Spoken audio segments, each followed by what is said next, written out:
नमस्कार साथियों, स्वागत है आपका हमारे नए YouTube channel MS Yadav IAS academy पर। सभी लोग कैसे हैं? आशा करता है सब लोग ठीक होंगे।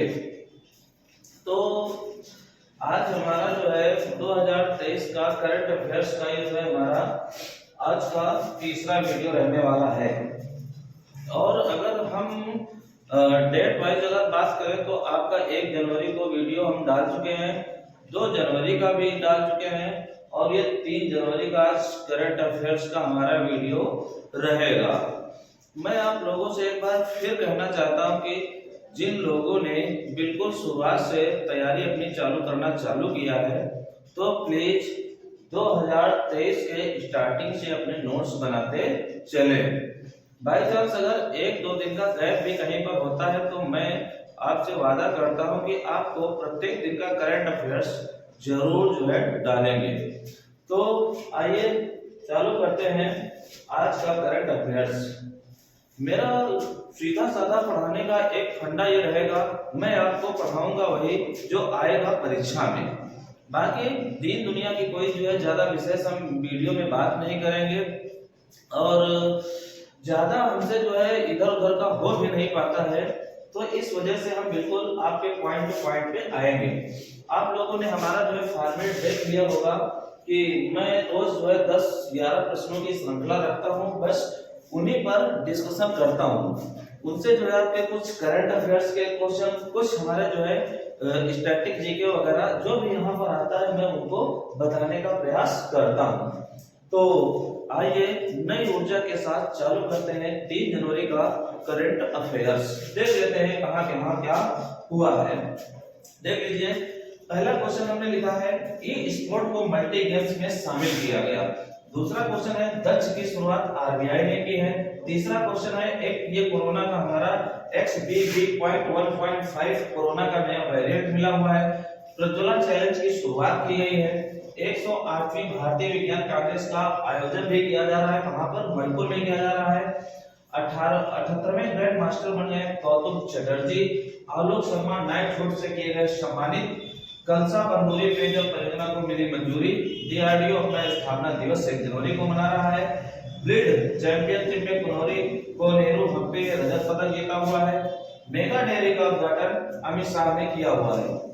आइए इन्हीं प्रश्नों पर हम लोग चर्चा करेंगे, इन प्रश्न को समझने का प्रयास करेंगे। वैसे आमतौर पर होता क्या है कि जो प्रश्न आपको दिखने में तो छोटा लगता है लेकिन उसके अंदर चीजें बहुत ज्यादा होती हैं। आमतौर पर इतना समय लोगों के पास नहीं होता है कि इन सब प्रश्नों को बहुत कायदे से देखा जा सके। बशर्ते है क्या कि समय के अभाव में हम अपना जो है परीक्षा के लिहाज से ही प्रश्न देखते हैं। तो आइए देख लेते हैं क्या है बात। पहला प्रश्न हमारा है ई स्पोर्ट को मल्टी गेम्स में शामिल किया गया है। समझने वाली बातें आप लोग ध्यान देंगे तो समझेंगे क्या होते हैं ई स्पोर्ट। ई स्पोर्ट होते क्या हैं, बात कर लेते हैं ई स्पोर्ट की। हो सकता है कि हमारा जो बोर्ड थोड़ा सा हिल रहा हो, आपको थोड़ा सा दिक्कत आ रही हो, लेकिन थोड़ी देर बाद ये हमारा जो सही हो जा रहा है, तो आप लोग उसकी टेंशन मत ले, लगातार वीडियो देखें, कुछ इधर उधर होने वाला है नहीं। पहली बात समझेंगे ई स्पोर्ट क्या होते हैं।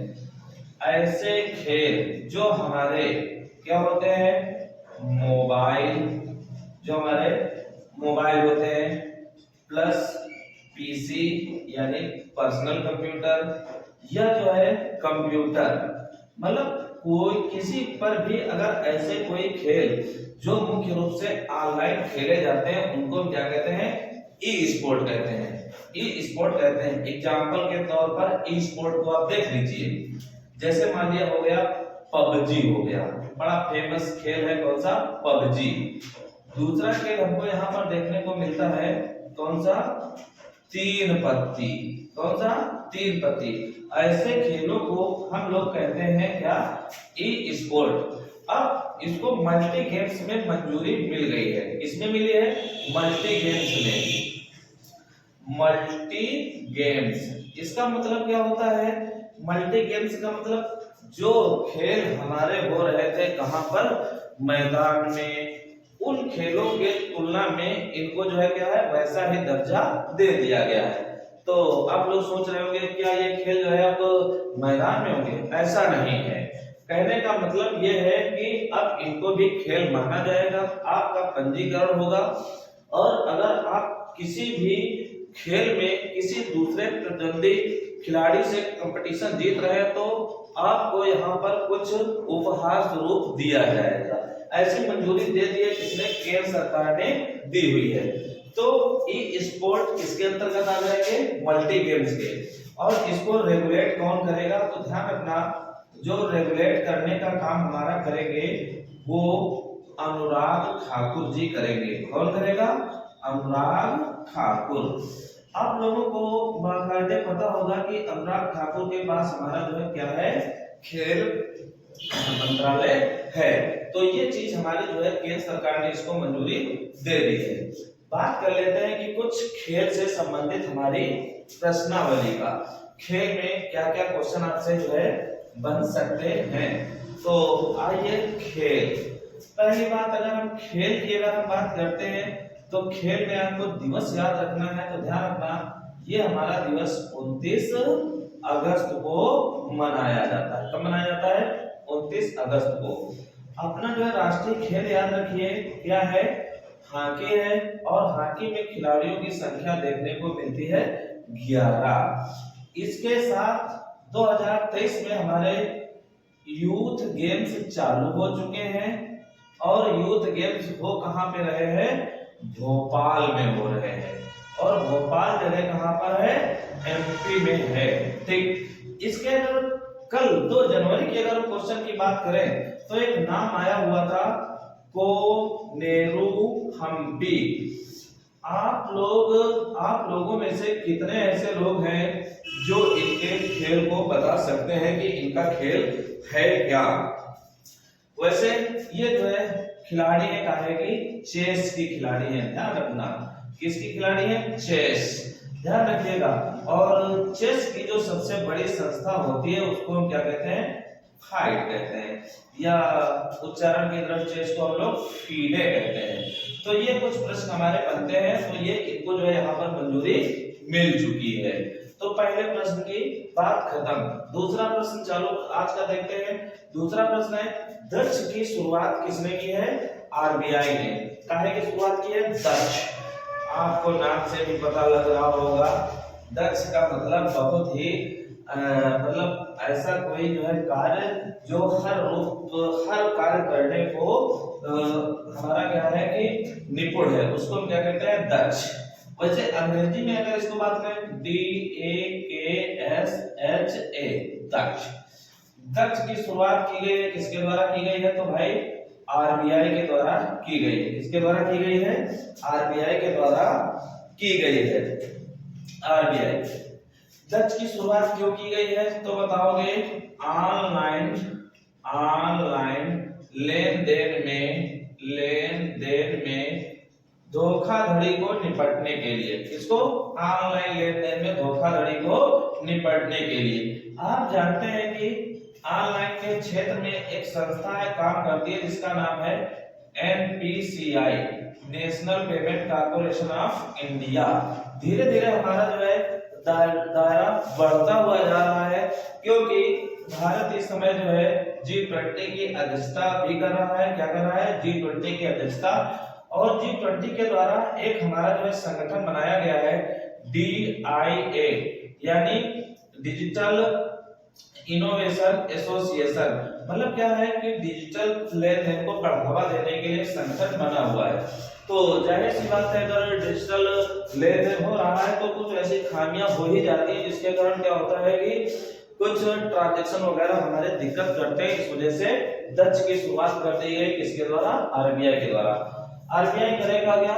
इसके माध्यम से, यानी एक प्रकार का हमारा सॉफ्टवेयर होगा, इसके माध्यम से उन लोगों का पता लगाया जाएगा जो लोग बैंकिंग लेन देन में धोखाधड़ी का काम करते हैं। तो उसी का नाम हमारे यहाँ पर क्या है? डच। ध्यान रखिएगा, आप चाहो तो हिंदी में लिख लो या अंग्रेजी में, जिसमें चाहो उसमें लिख लो। ये हमारा क्या है? डच। अब बात आती है हमारी आरबीआई पे। जानते हो आप लोग कि आरबीआई यानी रिजर्व बैंक ऑफ इंडिया, जिसकी स्थापना होती है 1 अप्रैल 35 को, और हेडक्वार्टर हमको देखने को इसका मिलता है कहां पे, मुंबई में देखने को मिलता है। आरबीआई को हम लोग जो है बैंकों का बैंक भी कहते हैं। क्या कहते हैं? बैंकों का बैंक। और इसका काम होता है नोट वगैरह का जो है निर्गमन करना, करेंसी वगैरह जो है जारी करना, ये आरबीआई का काम करता है। अगर हमारे यहाँ पर महंगाई अगर अधिक होती है तो उसको भी कम करने का कार्य आरबीआई ही करता है। इसमें एक हमारी होती है मौद्रिक नीति, वो ये काम करती है। और शायद कल के वीडियो में हमने आपको बताया हुआ था कि जो नोटबंदी का मामला था तो वो हमारा सुलझ चुका है। तो नोटबंदी को सही ठहराया गया है किसके द्वारा? माननीय उच्चतम न्यायालय के द्वारा बिल्कुल सही ठहराया गया है। तो आप लोग हमको कमेंट्स के माध्यम से यार प्रयास करिए बताने का कि नोटबंदी हाल ही में अभी कब हुई थी जिसमें हमारा जो है फैसला आया हुआ है, और नोटबंदी जब हुई थी तो कौन कौन से नोट बंद हुए थे और उन नोटों के बदले कौन कौन से हमारे नए नोट चालू हुए थे। तो ये दक्ष हमारा जो है एक प्रकार का पोर्टल या सॉफ्टवेयर चालू कर दिया गया है, इसके द्वारा आरबीआई के द्वारा। दो प्रश्न हमारे हो चुके हैं। बात कर लेते हैं तीसरे प्रश्न की, जो कि हमारा किससे है? कोरोना से है। आइए देख लेते हैं तीसरे प्रश्न को। जिन लोगों को लग रहा हो कि स्पीड हमारा थोड़ा सा अधिक है तो मैं प्रयास करता हूं कि थोड़ा सा स्लो चले। वैसे है क्या कि आदत जब पड़ जाती है तेज बोलने की तो स्लो बोलने का कोई मतलब औचित्य नहीं बचता है। फिर भी हम कोशिश करेंगे आपके साथ साथ, जैसा आप लोग जो है जिस स्पीड को चाहेंगे उस स्पीड को करेंगे। तो आप लोगों जिनको जो है थोड़ा सा वीडियो मतलब फास्ट या स्लो देखना है तो आप लोग जो है YouTube में जाके जहां पर स्पीड होते ऑप्शन में एक आता है कि स्पीड मतलब किस स्पीड से आप देखना चाहते हैं, तो उसमें आपको कई ऑप्शन मिलते हैं। जैसे मिल जाएगा आपको 0.5, 0.75 या 1 या 1.50 या 2, इस टाइप से जो है ऑप्शन दे रखे हैं। आपको जैसा लगे उस हिसाब से जो है आप लोग कर लीजिएगा। वहां पे स्पीड स्लो भी हो जाएगी और फास्ट भी हो जाएगी। बहरहाल मैं इस वजह से बता रहा हूँ, वैसे आप लोग जानते सब कुछ हैं, लेकिन कुछ लोग जो नए नए लोग हैं वो थोड़ा सा कम जानते हैं, इस वजह से हमने बता दिया हुआ है। बहरहाल अगर कोई दिक्कत आए तो आप लोग हमें कमेंट के माध्यम से जरूर जो है बताया करें। ठीक, तो आ जाइए अगले प्रश्न की ओर। ये हमारा XBB.1.5 कोरोना का वेरिएंट मिला हुआ है। क्या नाम है वेरिएंट का? देखो लिखा हुआ है XBB.1.5। ये जो है कोरोना का वेरिएंट मिला है। एक तो वैश्विक लेवल पर मिला हुआ है ये अमेरिका से। कहां से मिला हुआ है? अमेरिका से। और अपने इंडिया में जो मिला हुआ है ये मिला हुआ है भाई गुजरात से। कहां से मिला हुआ है? गुजरात से मिला हुआ है। ये जो कोरोना का वेरिएंट है ये क्या है? नया वेरिएंट है। तो ये वाला वेरिएंट जो है ये BF.7 से क्या है? 120 गुना जो है हमारा तेज गति से काम करने वाला है। यानी अभी तक की जितने भी हमारे कोरोना के केस आए थे या कोरोना के वेरिएंट आए थे उन सब में सबसे ज्यादा अगर तेज फैलने वाला, ज्यादा दिक्कत करने वाला वेरिएंट है उसका क्या नाम है? XBB.1.5। ये कोरोना का वेरिएंट है। मिला हुआ है कहां से? अमेरिका से और गुजरात से मिला हुआ है। ठीक, बात कर लेते हैं कि कोरोना की जो कुछ मूल प्रश्न हमारा होता है। कोरोना आप जानते हैं कोरोना हमारा आया हुआ था कहां से? चीन से। और चीन में एक जगह पड़ती है हमारी कौन सी? वुहान। जो कोरोना आया हुआ था तो ये हमारा जो है 2019 और 20 का जो है हमारा क्या होता है? टाइम होता है। वैसे इंडिया में इसके जो आने का टाइम होता है वो हमारा 2020 होता है। इस वजह से क्या किया गया था? 24 मार्च 2020 से, कब से? 24 मार्च 2020 से हमारे यहाँ पर लॉकडाउन लगाया गया था। आपको पता होना चाहिए तो कोरोना ये आया हुआ था कहां से? चीन से। ध्यान रखिएगा कोरोना का जो हमारा वायरस देखने को मिलता है उसका नाम यार होता है SARS, सार्स CoV-2। ये आप लोग जरूर याद कर लीजिएगा। ठीक, तो लगातार कोरोना हमारा बढ़ता चला जा रहा है, कई केस देखने को मिल रहे हैं और आप समझ रहे हैं कि इस समय जो अमेरिका है एक तो हमारा जो है गुजर रहा है एक चक्रवात, यहाँ पे नाम है जिसका बम, और दूसरा यहाँ पे चक्रवात के बाद आ गई है यहाँ पे बाढ़। अब बाढ़ के बाद हमारा क्या हुआ है, यहाँ पे आ गया है ये वायरस। तो अब लोग करें तो क्या करें, कुछ समझ में आ नहीं रहा है। मतलब देखा जाए तो प्रकृति चारों ओर से मनुष्य को घेर के रखी हुई है और अभी प्रकृति को बचाने के लिए हमारे यहाँ पर एक संस्था का आयोजन किया गया था जिसका नाम हम लोग जानते हैं, जिसको हम लोग कहते हैं कॉप। क्या कहते हैं? कॉप। और कॉप 27 हमारा हुआ था कहां पर? मिस्र में हुआ था। ये चीज आप यहाँ से ध्यान रखिएगा। अगर हम बात करेंगे वेरिएंट, तो इसमें सामने हमारा कोई संस्था अगर आएगी तो कौन सी आ जाएगी? तो भाई WHO आ जाएगी। कौन आएगा? WHO। WHO क्या करेगा? इसमें अपना शोध करेगा, देशों से कहेगा कि या जो भी वैज्ञानिक हैं उनसे वैक्सीन बनाने का अनुरोध करेगा, वैक्सीन स्वयं भी बनाएगा और देखेगा कि इस वेरिएंट के लिए कौन सी वैक्सीन हमारी जो है अच्छी रहेगी और जिससे ये हमारा जो है कोविड जो है इसके केसेस वगैरह में कमी आ सके। तो ये हमारा कहाँ की बात हो गई है? अमेरिका की बात आ गई है। ठीक, आ जाइए अपने चौथे नंबर क्वेश्चन पे जिसका नाम है प्रज्वला चैलेंज की शुरुआत की गई है। कहां पे की गई है? तो ग्रामों में की गई है। कहां की गई है? तो ग्रामों में की गई, यानी जो हमारे यहाँ पर ग्रामीण सेक्टर है, मतलब गांव देहात है, वहां पर शुरुआत की गई है। काहे की? तो ये प्रज्वला चैलेंज की शुरुआत की गई है। कहां पे चालू किया गया है? ग्राम यानी गांवों में। आप जानते हो कि भारत की ज्यादातर जनसंख्या हमारी जो है कहां पे निवास करती है? गांव में निवास करती है। तो भारत में दो टाइप के हमको जो है परिदृश्य देखने को मिलते हैं। एक हमको ग्राम देखने को मिलते हैं और एक हमारे शहर देखने को मिलते हैं। आमतौर पर होता क्या है कि गांव के लोग पैसा कमाने धमाने कहाँ चले जाते हैं? शहर चले जाते हैं। अगर शहर चले जाते हैं तो ये माना जाता है कि गांव की अपेक्षा हमारे शहर क्या है, अधिक रोजगार का साधन उपलब्ध करवाते हैं।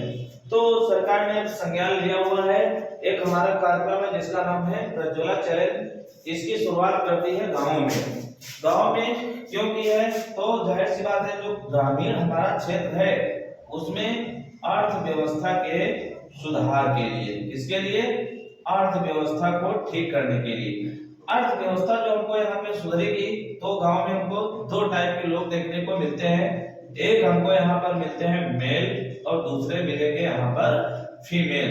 वैसे आमतौर पर क्या होता है कि हर जगह मेल और फीमेल दोनों ही होते हैं और आमतौर पर जो है मेल मुख्य रूप से जो है कह सकते हैं कि अर्थव्यवस्था में ज्यादा योगदान देता है।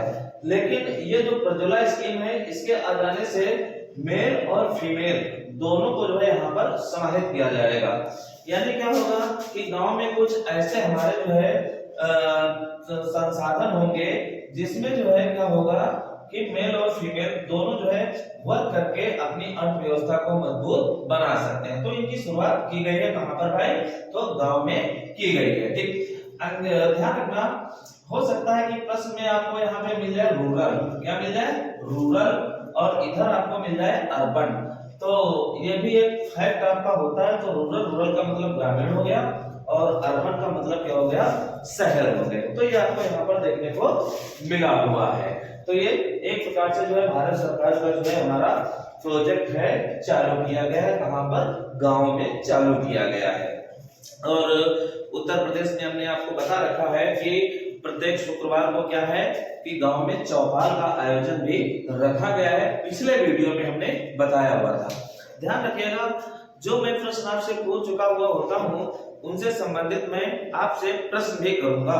तो आप लोग कतई जो है पीछे मत रहिए, उनको धीरे धीरे रिवीजन करिए और हमको कमेंट्स के माध्यम से आप लोग बताएं कि हाँ हमको धीरे धीरे तैयार हो रहा है कि नहीं हो रहा है।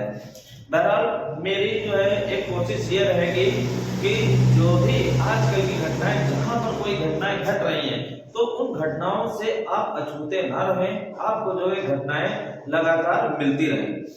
मैं देखता रहता हूं कि YouTube चैनल वगैरह पर होता क्या है कि कुछ हल्का फुल्का जो है आपको बता दिया गया और बोल दिया गया कि बिल्कुल सब धुआंधार चल रहा है, लेकिन ऐसा कुछ होता नहीं है। तो हमारा जो है यहाँ पर क्वेश्चन बनाने का दायरा जो रहेगा वो थोड़ा सा अन्य से अलग रहेगा। यहाँ पर आप जो है वास्तविकता से परिचित होंगे कि असल में मुद्दे हैं क्या। तो बहरहाल बातें करने को तो बहुत है, हम आते हैं अपने प्रश्न की ओर। तो अगला जो प्रश्न हम लोग देखते हैं, 5वें नंबर का प्रश्न है। 5वां नंबर हमारा जो प्रश्न है वो विज्ञान से संबंधित है। 108 नंबर की भारतीय विज्ञान कांग्रेस होने जा रही है, कहां पर? नागपुर में। कौन सी कांग्रेस है? विज्ञान कांग्रेस। क्वेश्चन आपके यहीं से जो हम चालू करेंगे, विज्ञान कांग्रेस। ध्यान रखना ये जो विज्ञान कांग्रेस हमारी बनती है, यह स्थापना होती है 1914 में होती है। क्या करने के लिए? तो बताओगे भाई, वैज्ञानिक अनुसंधान को बढ़ावा देने के लिए। किसके लिए? वैज्ञानिक अनुसंधान को बढ़ावा देने के लिए किया गया है।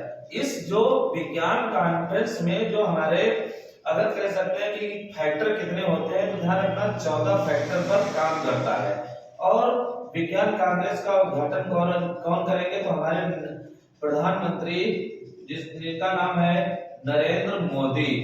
नरेंद्र मोदी इसका उद्घाटन करने जा रहे हैं। कहां पर? नागपुर में। नागपुर जगह कहां पे है?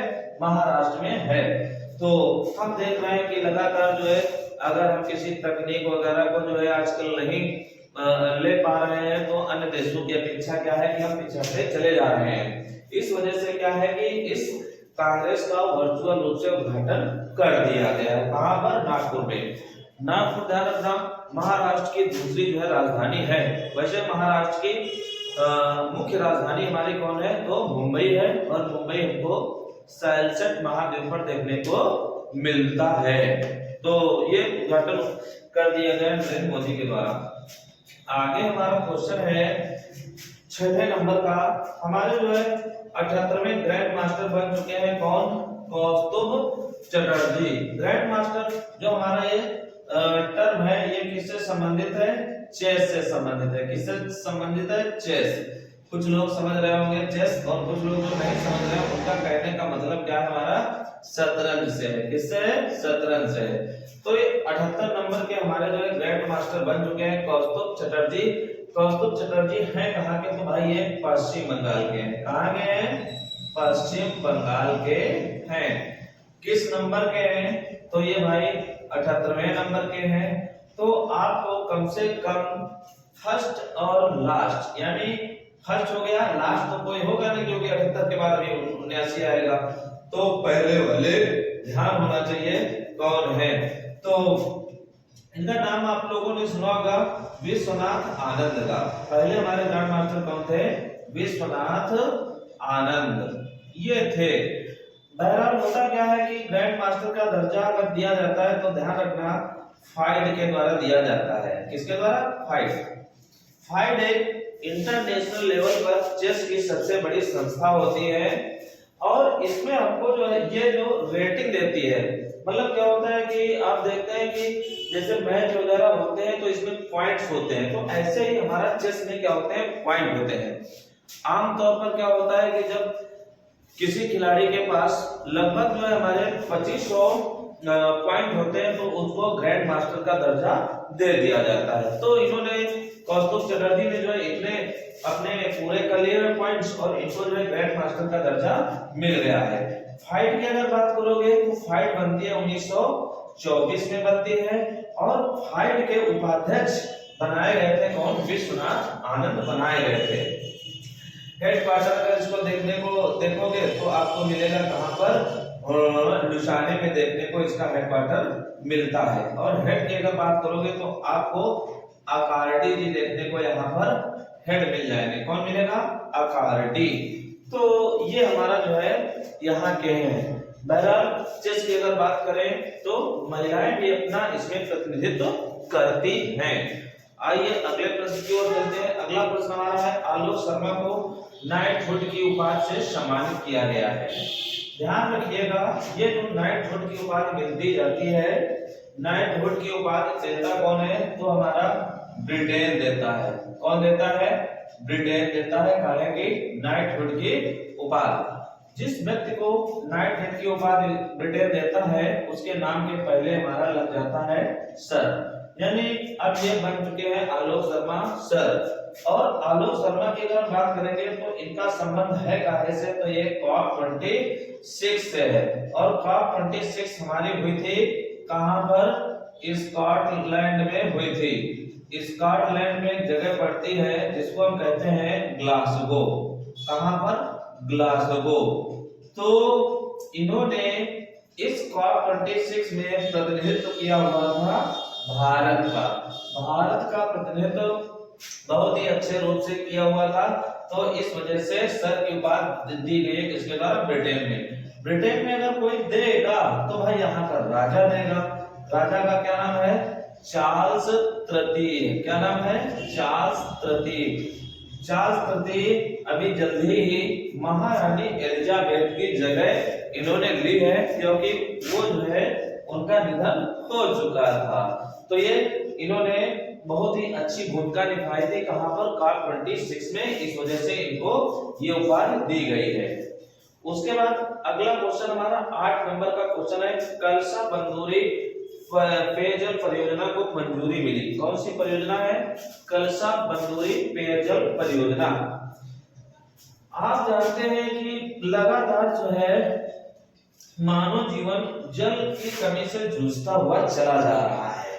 तो एक योजना है जिसका नाम है कलसा बंदूरी पेयजल परियोजना, इसको मंजूरी मिली है।